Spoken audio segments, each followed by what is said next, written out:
accomplished, right? I sense there's information I need in here. So, you don't just absorb data from terminals? Because this looks like it formed naturally. No, it's artificial. I can feel it. Oh. Be careful then.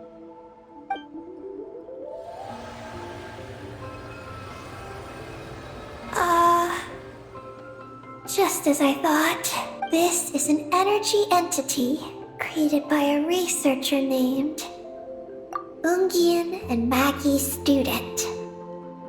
Likely also the one who left the message in the terminal.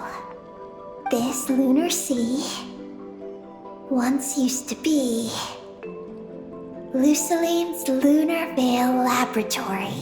Lunar Veil Laboratory? It's a grand project meant to hide the moon. Hide the moon? Whoa! All these guys, all these dragons sure had big dreams. How'd they plan to pull that off? The exact principles are unclear, but it seems to have something to do with his teacher, Ungin. Luciline successfully experimented with a miniature lunar veil by applying it to the Ungin circle. Oh, Paimon remembers now. The circle looked empty from the outside, but was completely different on the inside. That's right. The success of the miniature veil pushed the project on to the next phase. A massive veil generator was built here.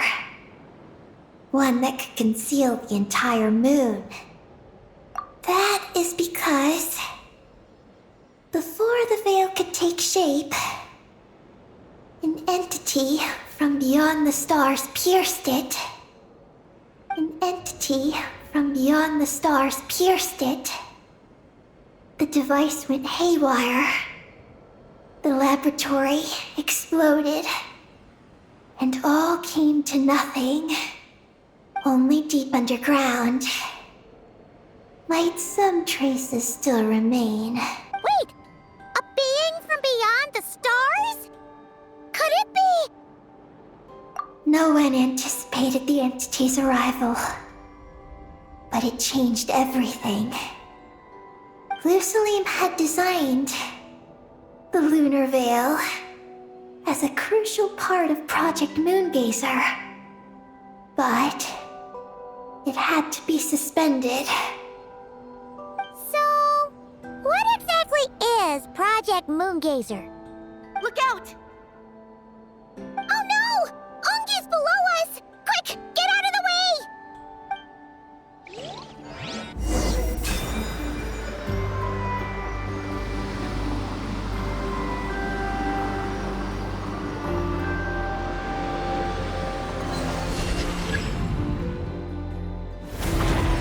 It's Calabina and Maggie! They're here to help!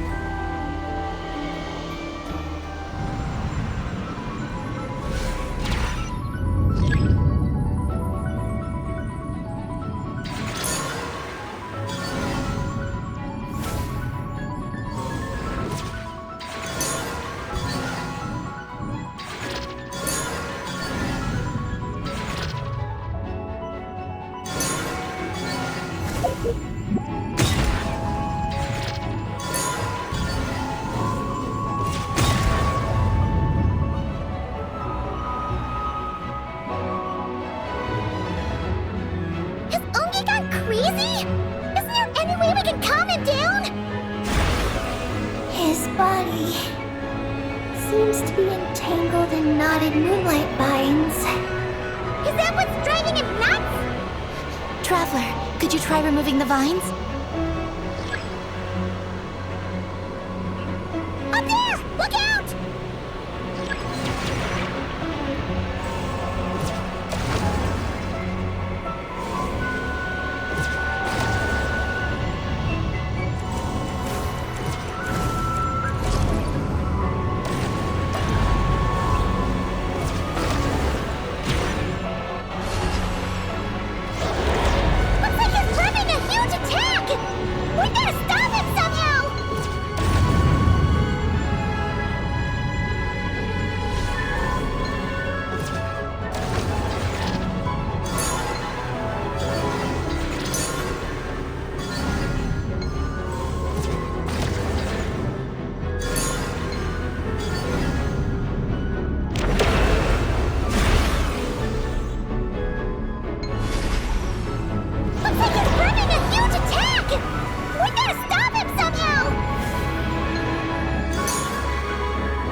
it's working!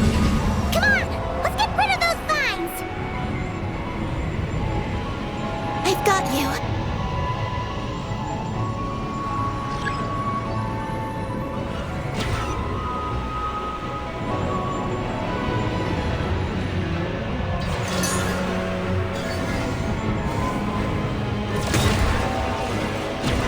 Hold on a little longer. Maggie's shaking him off.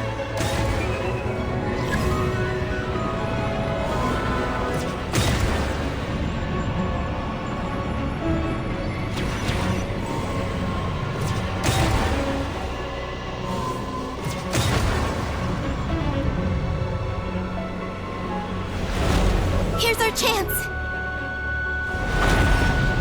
Look! More vines! Quick! Clear them out!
Keep up with the little ones.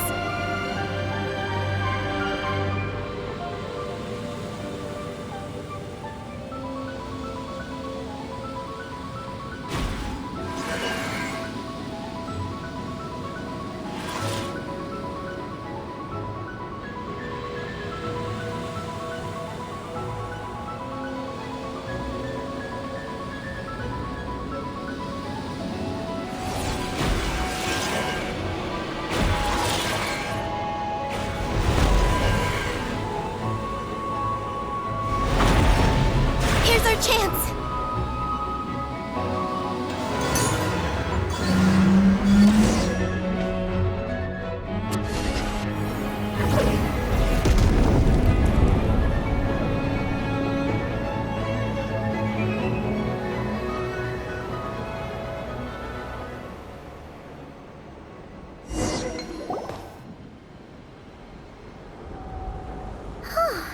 Ungi seems to have calmed down. So, were those vines the real culprits all along? He's still in pain. I can tell. His mind's been thrown into chaos, and he can't communicate with me. It's because of the information inside him. I can feel it. He and I are of the same kind, after all. What are you doing, Eggy? His body has information from Ungin's circle within it. Do you remember how there were moonlight vines growing near that terminal? You mean he was the one who absorbed the information from the— Yes. That information may contain details regarding Project Moongazer. That must be why I'm here. But you'll be putting yourself in too much danger! Paimon, let Ninin go. She was born on the moon, and I was the one who, out of worry, sent her to a place thousands of miles away from home. She did everything possible to return here with your help, back to her homeland, all for the sake of her mission. That determination. I don't think she wants to be protected, even if it's out of goodwill. But Columbina, Paimon's worried precisely because she's trying so hard. You know, even though she's hit her rebellious phase and hasn't shown Paimon any respect for a while now. And maturity is what follows that period of rebellion. Paimon, if you let me go, I'll respect you so much, even the moon will seem less important by comparison. This guy's huge! What if it swallows you? If that happens, then that must also be part of my mission. How stubborn can you get? Stubborn is one way to put it, but you could also say that this is a wish she holds most dear. That's right. Then go, Ninin. I have faith in you. Let this ray of moonlight bear witness to your choice, and bless you on your journey. This is... Thank you.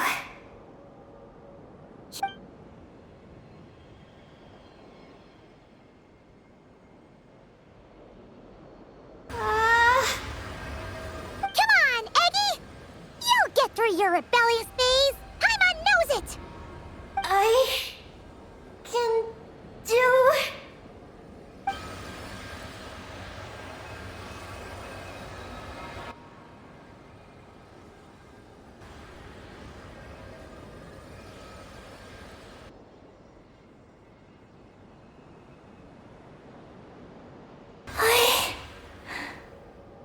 I did it.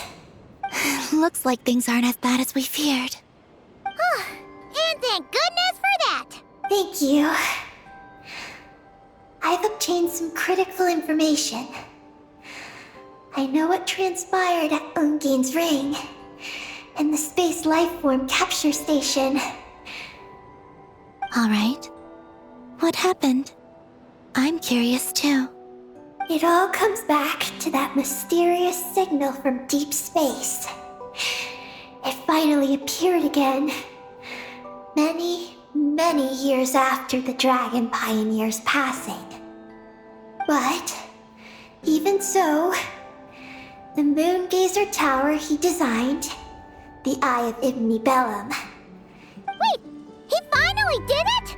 Awesome! So, where did the signal come from? From the depths of space. Far away from the moon.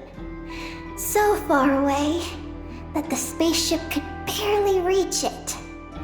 And even then, it would lack sufficient energy to return.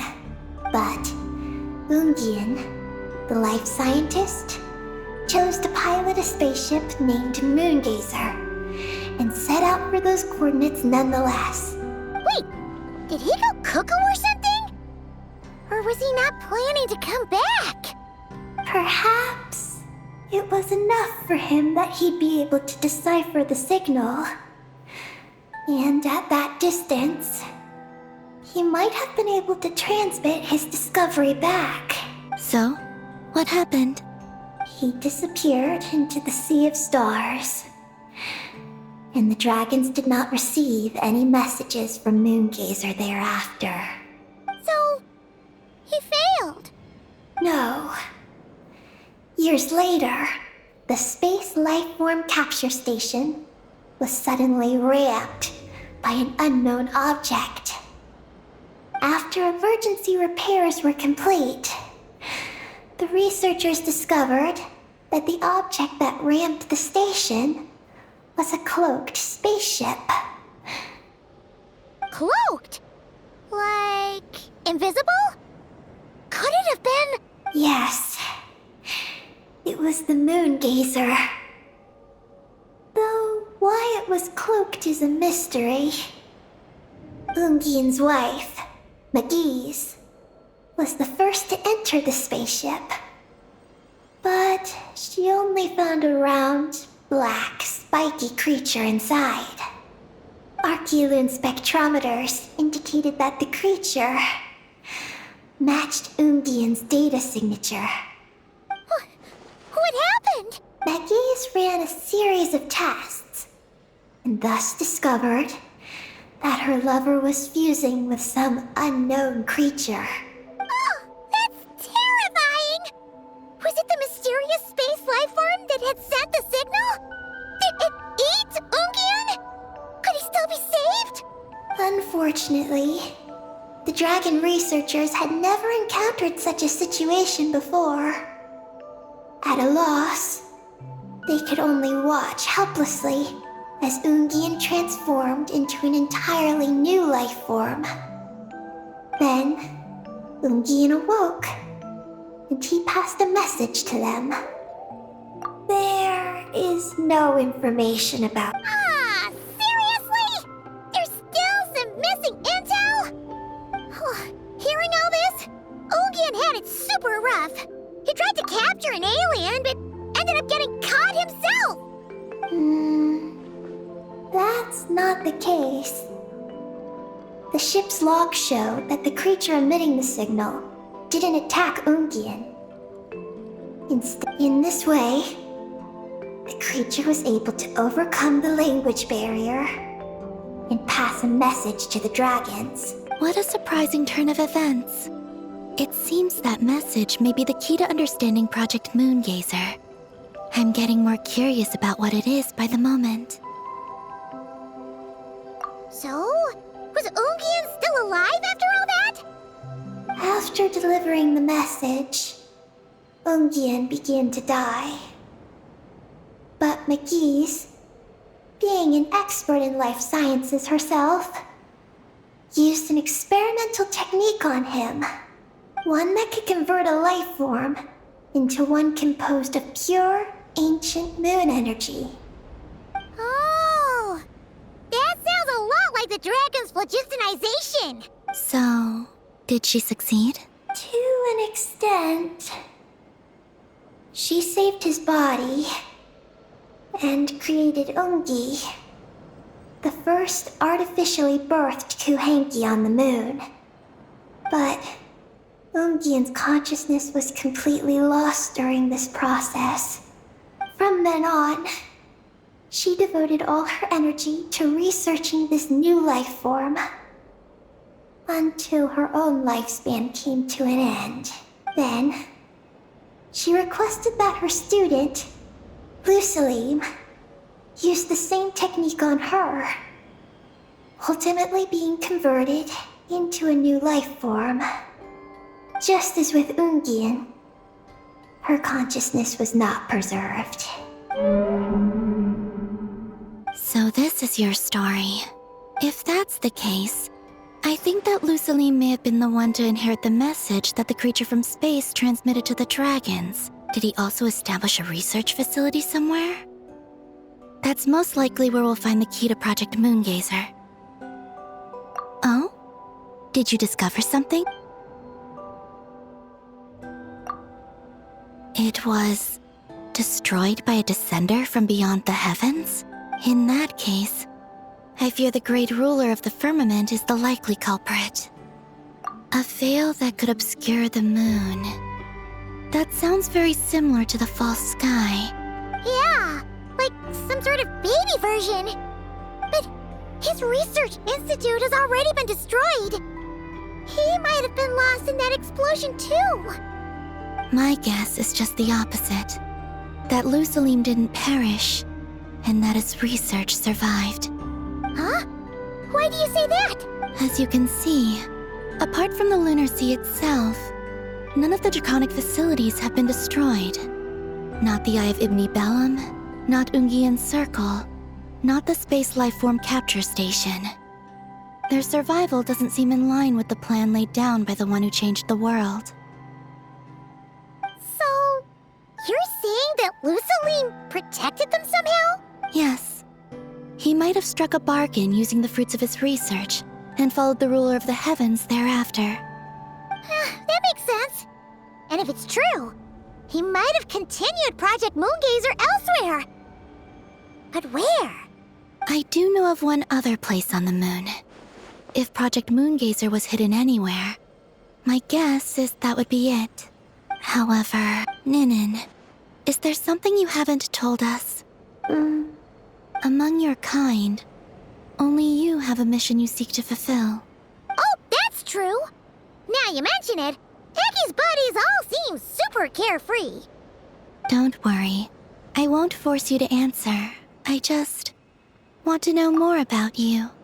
After all, out of all the terminals we've seen, not a single one seems to contain information about you. I don't know either. It's okay. I'm just curious. If you don't want to talk about it, you don't have to. We trust you. What if I really am hiding something from you? I'm just curious too. Keeping secrets isn't always a bad thing. I learned that from a friend. But if I do get angry, I might take the hat I gave you back.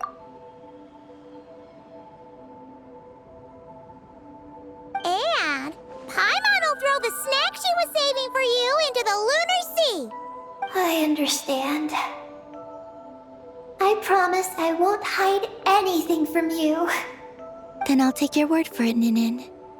Now, please follow me. There's a base on the far side of the moon. My powers tell me that it's massive. I originally planned to save it for last, because cleaning it up would probably be exhausting.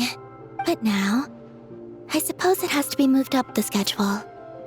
I have a feeling we'll find the answers to our remaining questions there. Thank you. How can I repay you for all this? Look, Paimon, don't you think Ninin's matured even more now? You're right. She's actually talking about paying us back. But we're friends, so there's no need for all that. Yes, he taught me that lesson actually. You could stand to learn it too, Ninin. Well then, follow me when you're ready.